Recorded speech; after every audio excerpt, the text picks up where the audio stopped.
இன்றைக்கி இந்த விழா என்னோடய லைஃபோட பயோகிராஃபி சஞ்சய் லூனியாஜி ஆத்தர் எழுதியிருக்காரு.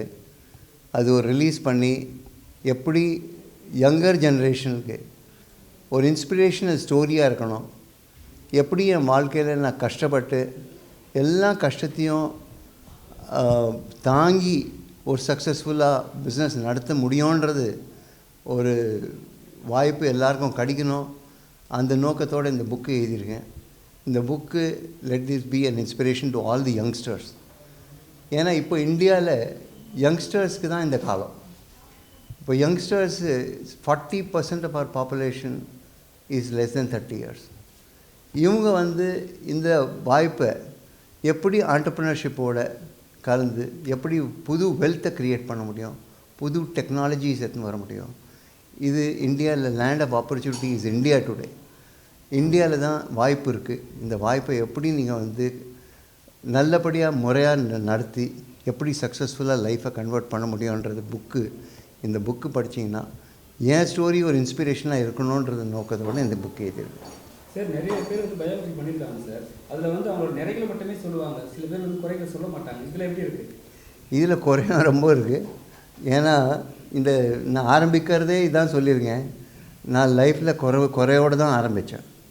ஏன்னா நான் ஒரு மிக சக்ஸஸ்ஃபுல் ஃபேமிலியோ ரொம்ப மிடில் கிளாஸ் ஃபேமிலியில் தான் பிறந்திருக்கேன். பிறந்துட்டு அங்கேருந்து எப்படி ஹிந்தியில் தான் படித்தேன். ஏன்னா அதுக்கு மேலே இப்போ ஒரு இங்கிலீஷ் மீடியம் ஸ்கூல் அனுப்புறதுக்கு கூட எங்கள் அப்பாவுக்கு தகுதி இல்லை. அப்போது ஹிந்தி மீடியமில் படித்து லாயலா காலேஜில் படித்து எப்படி ஒரு இண்டஸ்ட்ரி, ஃபஸ்ட் ஜென்ரேஷன் இண்டஸ்ட்ரி ஆரம்பிக்கிறதுக்கு கூட இப்போ அப்பா கூட நினச்சி கூட பார்த்துருக்க மாட்டார். அந்த மாதிரி ஆரம்பிக்கும்போது ஒரு எல்லா கஷ்டத்தையும் அனுபவித்து எப்படி நாங்கள் முன்னுக்கு வந்திருக்கோன்றது தான் இதுக்கு. ஸோ கஷ்டம் இல்லாமல் லைஃப் இருக்கணுன்றது முடியாது. அதனால் இந்த புக்கு டைட்டிலே ஹேண்டிகேப். எல்லாரும் பிறக்கும்போது ஒரு ஹேண்டிகேப் கண்டிப்பாக பிறந்திருப்பாங்க. ஹேண்டிகேப் இருந்திருக்கும், ஹைட்டில் இருந்திருக்கும், வெயிட்டில் இருந்திருக்கும், கலரில் இருந்திருக்கும், எந்த ஹேண்டிகேப் இருந்திருக்கும். இல்லை அப்பா சரி இருந்திருக்காது, பேரண்ட்ஸ் சரி இருந்திருக்காது, எந்த கஷ்டமோ எல்லா கஷ்டத்தையும் நம்ம சொல்லி நம்ம வாழ்க்கையை நடத்தின்னு இருப்போம். ஆனால் அந்த கஷ்டம் எதுக்காக கொடுக்குறாரு கடவுள்? இந்த கஷ்டத்தை வச்சு எப்படி நீ சக்ஸஸ்ஃபுல்லாக மாற முடியும், அது எப்படி நீங்கள் ஒரு ஜேர்னி எடுக்க முடியுன்றது ஒரு நம்பிக்கை கண்டிப்பாக வரணுன்றதுனால தான் இந்த புக்கே எழுதியிருக்கேன். ஏன்னா எல்லோரும் கஷ்டப்பட்டு கஷ்டம் இருக்கும், ஹேண்டிகேப்ஸ் இருக்கும், and convert into opportunity. Every handicap எனக்கு பணம் இல்லை அதனால் நான் இப்போ ஒரு கிளப்போ நான் ரைடிங்கோ பண்ண முடியாதுன்னு நினச்சாங்கன்னா தப்பு. அது உங்கள் பேச்சில் உங்கள் ஃப்ரெண்ட்ஷிப்பில் எப்படி நீங்கள் வாழ்க்கையில் சக்ஸஸ்ஃபுல் ஆக முடியுன்றது கண்டிப்பாக ஆகலாம் கஷ்டத்தை பார்த்து. இது இப்போ ஃபஸ்ட்டு இங்கிலீஷில் வந்திருக்கு, அதுக்கப்புறம் தமிழ்லேயும் ஹிந்திலையும் எல்லாம் வரும். அந்த முயற்சி எடுத்துகிட்டுருப்பான். சினிமாவை எடுக்கிறதுக்கான வாய்ப்பு சார். இப்போ பார்த்தோம் ஸ்டுடியோலாம் வச்சுருக்கீங்க, உங்கள் ஸ்டூடெண்ட்ஸ் எல்லாம் நிறைய பேர் நடிக்க வராங்க, ட்ரை பண்ணுறாங்க. நீங்களாம் சினிமா பக்கம் வரது வாய்ப்பு உண்டா, இல்லை பிஸ்னஸ்லேயும் போயிட்டீங்களா? நான் ஹாலிவுட் ஃபில்ம்ஸுக்காக ஒரு அனிமேஷன் கம்பெனி ஆரம்பித்தேன்.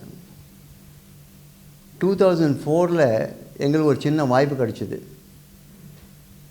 த லார்ட் ஆஃப் த ரிங்ஸ் ஒரு கொஞ்சம் சீன்ஸ் பண்ணோன்ட்டு அது பண்ணி கொடுக்கறதுக்கப்புறம் சோனி பிக்சர்ஸ் எங்களுக்கு ஸ்பைடர்மேன் 3 கொடுத்தாங்க. அதே மாதிரி ஆடம் சாண்ட்லர்ஸ் எங்களுக்கு movie called I'll tell you the name of the movie. அந்த மாதிரி அந்த மூவிக்கெல்லாம் அனிமேஷன் பண்ணதுக்கு எனக்கு வாய்ப்பு கொடுத்தாங்க. அந்த வாய்ப்பு அவங்க நினச்சி கூட பார்க்கல. இந்தியாவில் இந்த மாதிரி இந்த மாதிரி திறமை இருக்குது, இந்த மாதிரி திறமையோடு அவங்க விஎஃப்எக்ஸ் பண்ணி கொடுக்க முடியுன்றது. சோனி பிக்சர்ஸே அசந்துட்டாங்க. ஸ்பைடர்மேன் 3 பண்ணி முடித்து கொடுத்த உடனே அவங்க ஃபுல் டீமே இங்கே அபயகுமார் உங்கள் கம்பெனியை நாங்கள் வாங்காமல் இங்கேருந்து போக மாட்டோம். அந்த மாதிரி ஒரு சக்ஸஸ் கடந்து சோனி பிக்சர்ஸ் வாங்குகிற அளவுக்கு ஒரு கம்பெனி தயாரிச்சிருக்கோன்னா நீங்கள் பாருங்கள் எங்களுக்கு சினிமா உலகத்தில் எவ்வளோ தொடர்பு இருக்குது. அதனால தான் இந்த காலேஜ் ஆரம்பிக்கும் போது விஷுவல் கம்யூனிகேஷன் ஒரு சப்ஜெக்டாக இருக்கணும், நியூஸ் ரீடிங் ஒரு சப்ஜெக்டாக இருக்கணும், இந்த மாதிரி வாய்ப்பு எல்லா பசங்களுக்கு கிடைக்கணுன்றதுனால தான் இது சப்ஜெக்டே ஆரம்பிச்சிருக்கோம். Many people are very successful in life. இல்லை வேரியஸ் ஃபில்ம் இண்டஸ்ட்ரி இப்போ பார்த்தீங்கன்னா விஎஃப்எக்ஸ் இண்டஸ்ட்ரியில் எங்கள் காலேஜ் ஸ்டூடெண்ட் தான் அங்கே இருப்பாங்க. சார் ஹாலிவுட்டில் கால் பண்ணி வச்சுருக்கீங்க, தமிழில் இப்போ உங்கள் பயோகிராஃபியே ஒரு படமாக எடுக்க முடியுமா? கண்டிப்பாக எடுக்க முடியும், கண்டிப்பாக எடுப்பாங்கன்றது எனக்கு முழு நம்பிக்கை. ஏன்னா ஒரு நல்ல சக்ஸஸ்ஃபுல்லை நம்ம செலிப்ரேட் பண்ணணும். ஏன்னா நல்லவங்க செலிப்ரேட் பண்ணால் தான் அது வந்து ஒரு சொசைட்டியில் ஒரு எடுத்துகிட்டு அவங்க வாழ்த்துட்டு இவங்கள இந்த மாதிரி இருக்கணுன்றது நம்பிக்கையோடு வந்து காட்டுவாங்க. இல்லாட்டி வேறு தப்பான செலிப்ரேஷன்லாம் போயிட்டு இந்த மாதிரி நடத்தணுன்றது, இந்த மாதிரி தான் வாழ்க்கை இருக்கணுன்றது நினச்சாங்கன்னா அது தப்பான ரூட்டில் போயிடும். அதனால் நல்ல ரூட்டில் நல்ல பேர் எடுத்துன்னு வரணும், நிறைய பேர் வரணுன்றத வாய்ப்பத்தோடு தான் இந்த புக்கு எழுதியிருக்கேன். சார் ஒரு சின்ன விஷயம், ரஜினி சார் அரசியல் வராது, அதை பற்றி உங்களுக்கு கருத்து ஏதாவது சொல்லுங்கள் சார். ஏன்னா நீங்கள் ஒரு பிஸ்னஸ் மேன், உங்களுக்கு எல்லாமே தெரியும், உங்களுக்கு எப்படி நீங்கள் பார்க்குறீங்க சார்? லைஃப்பில் எல்லாரும் அவங்கவுங்க ஆப்பர்ச்சுனிட்டியே தேடிட்டு இருப்பாங்க. ஒரு விஷயம், விஜய் அரசியல் தப்பாக சார், நான் வந்து எந்த குறையும் சொல்கிறதுக்கு இங்கே இல்லை. அவன் அவங்க வாய்ப்பு, அவங்க சக்ஸஸை தேடி அவங்க லைஃப்பை ஓட்டுவாங்க. அதனால் யார் வந்தாலும் அவங்களுக்கு வாழ்த்துக்கிறேன், அவங்களுக்கு நன்றின்னு சொல்லியிருக்கிறேன். அவங்கவுங்க கஷ்டப்பட்டு அவங்க லைஃப்பை பார்த்துருவாங்கன்ட்டு எனக்கு முழு நம்பிக்கை.